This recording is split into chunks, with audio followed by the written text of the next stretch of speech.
This hour we start in Cape Town, where the African Continental Free Trade Agreement is hosting its first in-person business forum since its inception in 2020. Delegates, members of African states and various stakeholders will convene at the Cape Town International Convention Centre over the next 3 days. This is to advance the flagship project aimed at boosting intra-Africa trade. So far, about 54 African Union member states have signed the African Continental Free Trade Agreement as of March of 2023. SABC News reporter Katlego Legodi and video journalist Masabata Ralitabo are covering the story for us. Katlego, thank you so much for your time this hour. So greater conversations have been had there around how Africa's time is now. It's time for Africa to make big moves, especially when it comes to business. We understand that you also have a guest there with us, of course, the CEO of Langton and Chirinda. Speak to us about this. A very good morning to you, Mkolisi, and to our viewers. Once again, we're coming to you live from the Cape Town International Convention Centre on the first in-person engagement, this being the Business Forum.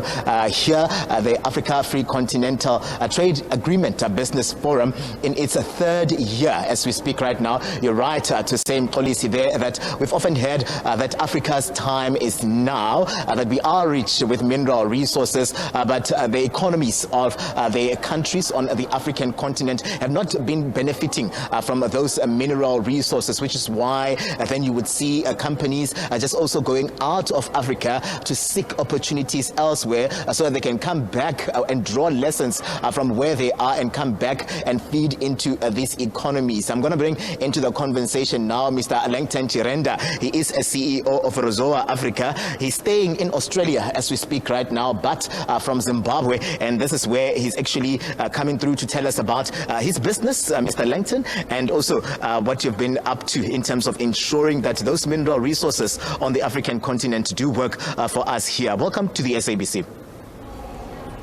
Thank you very much. I think it's a great honor to have this opportunity. That sits very well in my spirit because I'm a Pan-Africanist myself. Yeah.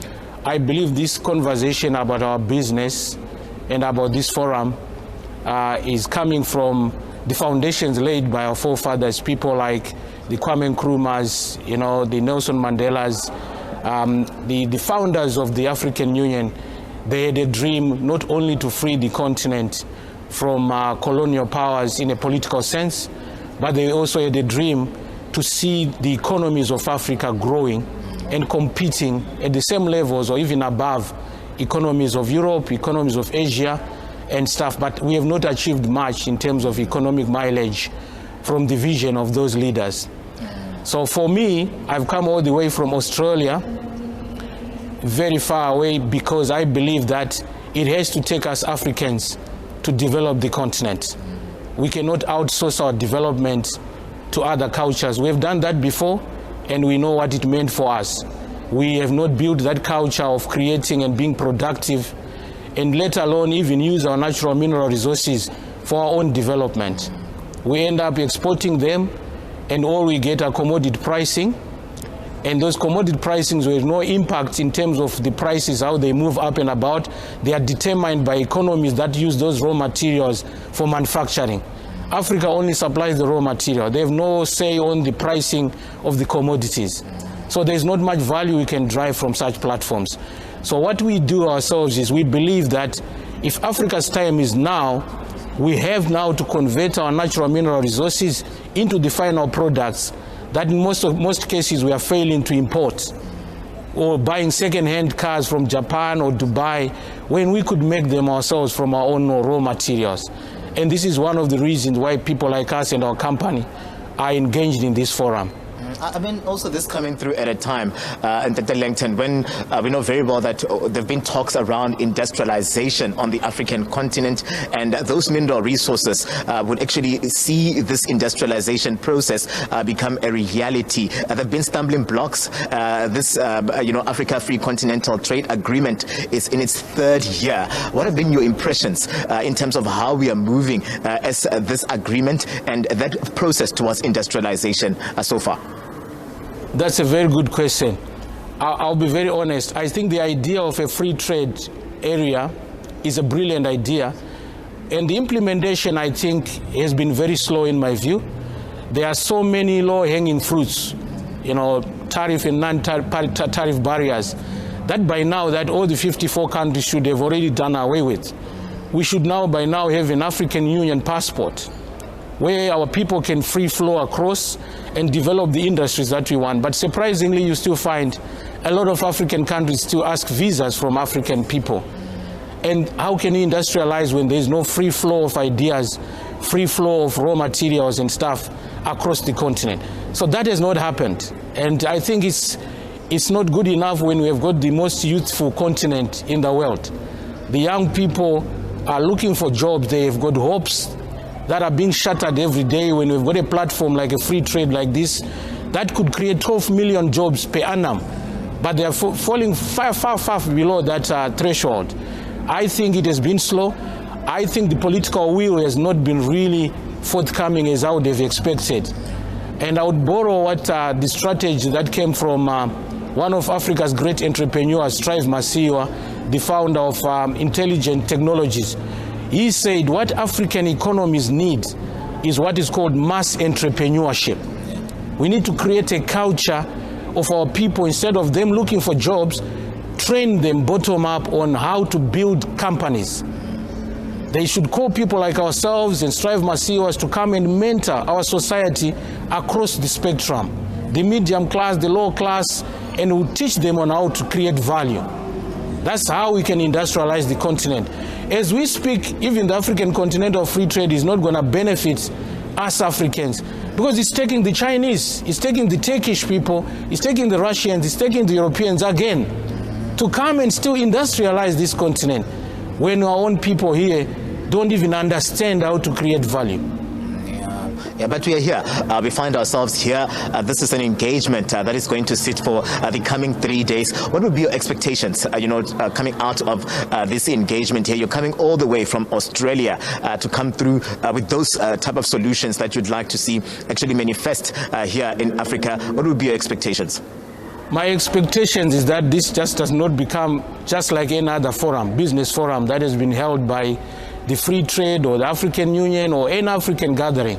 I hope this is going to be a practical platform where from here, governments, institutions should engage entrepreneurs like us who actually has got a platform or a technology that will help to industrialize this continent in the shortest period of time. Within 5 to 10 years, Africa can actually overtake China in a practical sense. If we adopt the kind of mindset and the technologies we are bringing that can use our natural mineral resources, convert them into the final products that can feed again into the productivity of our people in agriculture, in education and stuff. We need to provide those equipment and technologies so that people can be more productive. This can happen within the next 10 years. So I expect that the free trade itself and the stakeholders, which can be government, private institutions, should to talk to us more rather than just hold another conference next year talking about these things in a philosophical sense. We are very practical. We want this thing to begin like now, if not like yesterday. So this conference, I hope, is not going to be just another theoretical fad where we're just talking about aspirations hanging in the wind. We want people to talk to us. Let governments that are serious to create jobs talk to us. We can help ourselves and build entrepreneurs across our societies and build ourselves bottom up and build the industries that the economies need and create the jobs for our youth that we are looking for. At the moment, it's a sad story. Many countries, young people are still looking for passports or use even other means to go overseas because at home there is no opportunities. I want this conference to confirm the availability of those opportunities given to us. We have the power as the private sector to build the industries that the people want to work in. So I hope this conference is just going to be exactly that. I have sought audience to the Secretary General of the Free Trade, Honorable Wamkele Mene, several times. But at the end of the day, to be honest, we don't have the proper engagement that we want from them. They're still very cursory and they just want to be talking on conferences and they are not engaging us at a practical level to get this thing moved. So I hope this conference really is going to give us that practical attention that will make a practical difference to the industrialization conversation of this continent. Mr. Langton, thank you very much, sir, for your time. He's the CEO of Ruzhowa Africa, coming through from Australia, but he's a Zimbabwean by birth, and just telling us about his expectations here today. Of course, the key driver and the focus for this year is just to ensure that the private sector is roped in, this being the Agenda 2065, where Africa is trying by all means to ensure that there will be one market, there will be jobs created as well from that market, and Africa would be industrialized finally, because this has been talked about for the longest of time. Polisi? I think the message is clear and simple right now, Katlego, that let's put action to all the talk. Do we know what time the forum is expected to get underway for today? The forum is getting underway at 1 o'clock in the afternoon, South African time, Central African time, and this is where we'll see the Minister of Trade, Industry and Competition, this being Minister Ibrahim Patel, take to the podium to, officially welcome the delegates that have gathered here. Most of them have started arriving. The red carpet has been rolled out in policy as we speak right now. They'll be going into plenary sessions as well in the afternoon, and some of them will be thrusting into the spotlight what my guest was talking about here, about this not being a talk shop, but putting words to action for the benefit of African economies, because we know very well that most of the economies on the African continent really are in the receiving end of a sluggish movement that have not seen jobs created, and really people tapping into the natural mineral resources that are meant to benefit those citizens on the ground. So we're talking about really one Africa, and the target is to ensure at least that the private sector, there is a buy-in where that is concerned. But Minister Ibrahim Patel at 1 o'clock will be officially welcoming those about 1,200 delegates that will gather here for the coming 3 days. Right, that was Katlego Legodi at the Cape Town International Convention Center. This is ahead of the African Continental Free Trade Area Business Forum, which is expected to start this afternoon.